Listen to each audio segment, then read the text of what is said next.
कराची में हमने देखा कि पब्लिक ट्रांसपोर्ट की जानिब से गैर मुय्यना मुद्दत के लिए पहिए जाम हड़ताल ऐलान किए गए और उसके बाद हमने देखा कि पब्लिक ट्रांसपोर्ट जो है वो सड़कों पे चलने के बजाय पूरे दिन रात गए तक बस अड्डों पे खड़ी रही। जो हुकूमती नुमाइंदों के साथ इनकी जो मुलाकात थी, जो डायलॉग थे, वो बेनतीजा साबित हुए। आज भी जो है वो कराची की सड़कों पर ट्रैफिक नहीं चल रही। हमारे साथ पिछले 10-12 साल से मुसलसल नाइंसाफियाँ हो रही हैं। एसओ और एडमरो के हाथ में कैमरे पकड़े हुए हैं, वो आगे आपकी गाड़ी करके रुकती है, पसीने उतारती चढ़ाती है, उसकी तस्वीरें उतारते हैं। अब वो कहते हैं कि जी अगर हमें 5,000 से होती तो भाई 15,000 का चलान भेजेंगे। चलान को उन्होंने क्या किया, अगर 15,000 का है तो 14 दिन के बाद वो 30 हो गया, और हाँ जी 30 के बाद वो 45 हो गया। तो इस तरह वो सूद बसूद लगता जा रहा है। इसकी वजह क्या बताएगी आप? कुछ भी नहीं बताया। 3 रिक्शों पे चला रहे हैं लोग इन शहर को, और वो पैसे ले बत्ते दे के चला रहे हैं। ट्रांसपोर्टर जो है गाड़ी चलाने पे तैयार नहीं है। वो कहते हैं हमें यकीन दहानी कराई जाए। हमारे साथ ये जो मेन इशू है हमारे, कम से कम कुछ तो हल हो ना।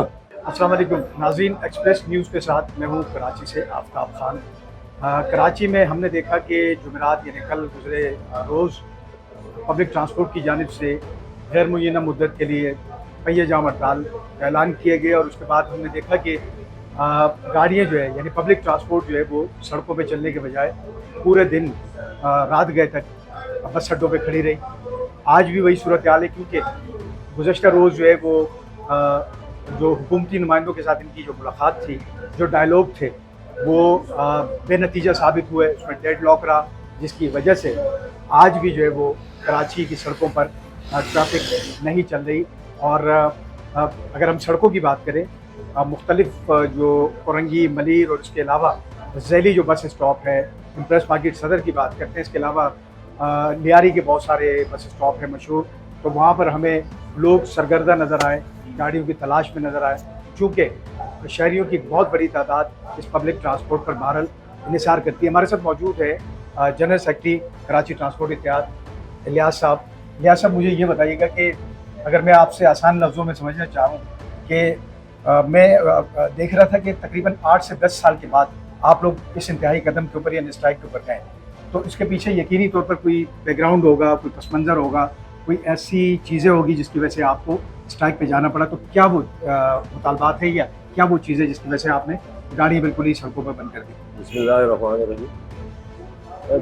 हमारे साथ पिछले 10-12 साल से मुसलसल नाइंसाफियाँ हो रही हैं। हम गवर्नमेंट के साथ चलते रहे, हमें मुतअद्दिद बार उन्होंने हमें इस बात यकीन दहानी कराई कि आपके ये मसाइल हल हो जाएंगे। लेकिन चलते चलते जब ये नौबत यहाँ तक आ गई, जब ईरान का और अमेरिका का मसला शुरू हुआ, उस वक्त जो है जब डीजल 522 रुपये तक पहुँच गया, तो हमें कहा गया कि जी आपको सब्सिडी भी दी जाएगी और आपके साथ इस मज़ीद ज़्यादतियाँ भी नहीं होगी। लेकिन उसके बाद वो सब्सिडी भी बहुत स्लो हो गई। वफाक की सब्सिडी नहीं, हमें 2,40,000 का कहा गया, फिर 2 लाख का कहा गया। अभी मिनी बस कोच को 2 लाख रुपये और बस का 1,40,000 कर दिया, क्योंकि जी वफाक से पैसे नहीं आए। एक तो ये मसला। दूसरा, हमारे साथ ई चलानों का जो हमारे साथ बैठ के DIG साहब से बात हुई थी हमारी, हमने बड़ी उनको अप्रिशिएट किया कि चलो जी एक मेगा सिटी शहर है और इसमें जो है जब वो कैमरे जब हो रहे थे, चलान हो रहे थे, हमने उस पर कोई एतराज़ नहीं किया। एतराज़ इस बात में कि उन्होंने अपने अफसरान को कैमरे पकड़ा दिए। अच्छा, हाँ जी हाँ। अब एसओ और एडमरो के हाथ में कैमरे पकड़े हुए हैं, वो आगे आपकी गाड़ी करके रुकती है, पसीने उतारती चढ़ाती है, उसकी तस्वीरें उतारते हैं। अब वो कहते हैं कि जी अगर हमें 5,000 से होती तो भाई 15,000 का चलान भेजेंगे। अच्छा, वो अब वो रिश्वत का बाजार गर्म हो चुका है, और इसके हमारे पास सबूत है। हमने बंदे भी ला के बैठाए हुए हैं कि जिनसे पैसे लिए गए, जिनको कहा गया पैसे दो। एक तो ये चीज़ है। दूसरा, वो चलान हमसे कहा गया था कि जी आपके घर पे आएगा 30 फरवरी, वो भी नहीं आया। शुरू में आया 1-2 दफ़ा, लेकिन अब नहीं आते। अब वो चलान लेने जब मालिक वहाँ अपनी गाड़ी की फिटनेस ख़त्म होती कराने जाते हैं, जो कहते हैं कि आपके खिलाफ चलान है जी, और वो चलान को उन्होंने क्या किया, अगर 15,000 का है तो 14 दिन के बाद वो 30 हो गया, और हाँ जी 30 के बाद वो 45 हो गया। तो इस तरह वो सूद बसूद लगता जा रहा है। एक तो ये मसाइल है हमारे लिए, और ज़ाहिर है पढ़े लिखे लोग नहीं है, कच्ची आबादियों में रहते हैं, उनको पता ही नहीं है कि भाई हमारा चलान है नहीं है, कैसे आएगा। कुछ तरीक़ाकार वजह करें तो कम से कम लोगों को। अब ये जितना भी गवर्नमेंट हमसे वसूल कर रही है ये करोड़ों रुपए के हिसाब से। मैं ऐसे लोग भी आपको बता सकता हूँ जिन्होंने इस वक्त 10-12 लाख रुपए चालान भरेंगे और फिर वो आके पकड़ के बैठेंगे। तो ये जो ज़्यादतियाँ हमारे साथ हो रही हैं, बहुत ज़्यादा नाइंसाफ़ी हो रही है हमारे साथ। और ट्रांसपोर्ट ना हमें किराया दिया जा रहा है, ना हमें सब्सिडी के मामले में कोई रियायत दी जा रही है। तो यह तीसरा महीना ऐसे ही चल रहा है। तो हालात इतने ख़राब हो गए थे कि लोग अपना ट्रांसपोर्ट चलाने में बंद करने पे मजबूर हो गए। अब हमारा नहीं कि हमें खुद ट्रांसपोर्टर्स ने आके कहा कि खुदा के लिए गाड़ियों को बंद करें भाई, आप हमें समझ नहीं चलती है। इस वक्त जाके देखें पेट्रोल पंप पे हर गाड़ी पेट्रोल पंप के कर्जदार है। तो अगर एक कारोबार नुकसान का मुसलसल रहेगा तो वो फिर कोई चला नहीं सकता उसको। हमने पिछले कई सालों से हमने गवर्नमेंट का बहुत साथ दिया है। हर वक्त गवर्नमेंट जिससे कहा हम ऐसे करते रहे, लेकिन अब हमसे कहा ट्रैकर लगा दिए, हमसे कहा गाड़ियाँ ठीक करें ठीक कर दी, हमसे कहा नंबर प्लेटें बदली करो कर दी।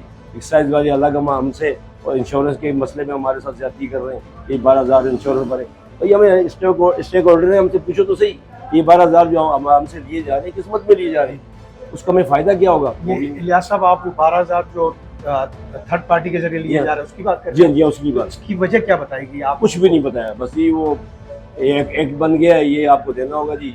और आज अगर आप टैक्स भरने, हम गवर्नमेंट को टैक्स देने जाते हैं तो कहते हैं पहले 12,000 भरो फिर टैक्स भरो। अच्छा, हाँ जी, ये कहानी हो गई। अच्छा, टैक्स भरने के बाद अगर आपने ट्रांसफ़र करनी है, अपने नाम पे गाड़ी करनी है, कहते हैं फिर 12,000 भरो। तो ये जो सिलसिला शुरू हो गया ट्रांसपोर्टर के खिलाफ, मेरे ख्याल में गवर्नमेंट ये प्लान बना रही है कि पब्लिक ट्रांसपोर्ट को ख़त्म किया जाए। जो ये तरीक़ेकार ये जो चिंची रिक्शों पर चला रहे हैं लोग इन शहरों को, और वो पैसे भत्ते दे के चला रहे हैं। जहाँ रिक्शे बंद किए हुए थे 144 लगे, कमिश्नर साहब की बात भी कोई नहीं मानता, DIG साहब की बात भी कोई नहीं मानता, चला रहे हैं लोग बस। अच्छा, मैनुअल चालान, आप एक मैनुअल चालान की बात की गई इस फोरम से, आपके कराची ट्रांसपोर्ट इतिहास से, तो क्या मैनुअल चालान आप उसी को कह रहे हैं जो कि SO आता है और कैमरे? जी बिल्कुल, वो जो है ना, वो हमारे लिए एक दर्द सर बन चुका है हमारे। इसलिए अच्छा। कि वो हमारे ड्राइवर आते हैं, ड्राइवर को रोकते हैं कि बोलते हैं कि जी हमें 5,000 दो, वरना हम ये आगे भेजते हैं 15 का चलान आ जाएगा। अब ड्राइवर परेशान है, वो कहते हैं यार मेरे पास तो ऐसे भी लोग हैं जो मैं आपका सामने पेश कर सकता हूँ, जिसने कहा यार मेरे पास 2,000 है, बोला नहीं आगे भेज देंगे।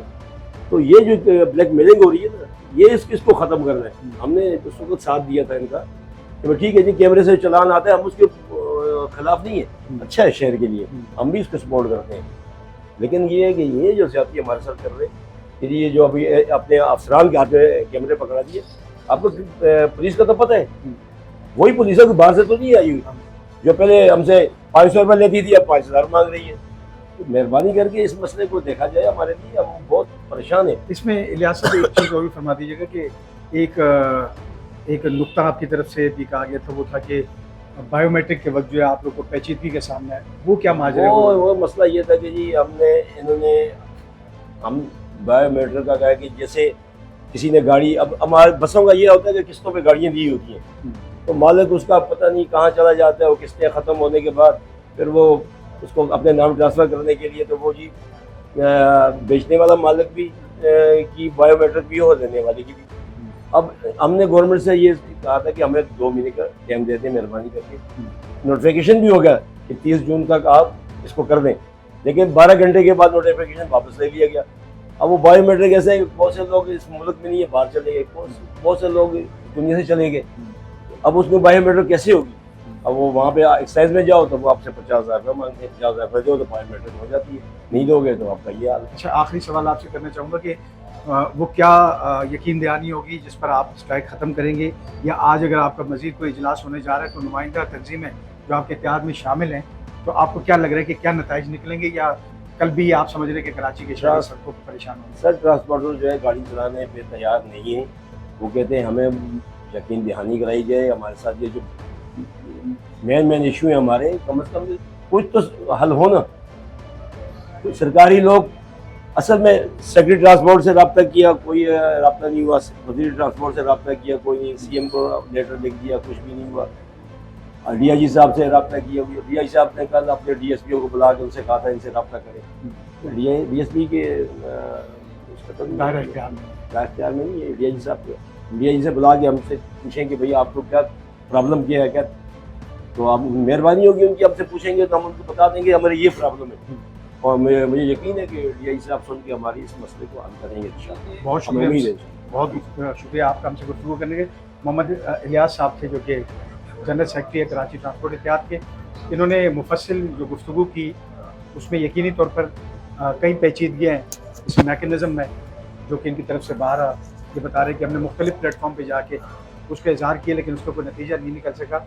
लेकिन अहम बात यह कि इस वक्त कोई जो है वो इस किस्म की सूरत हाल यानी मुसालियत की या इस किस्म की सूरत हाल पैदा नहीं हुई कि इस अस्पताल को ख़त्म किया जाए।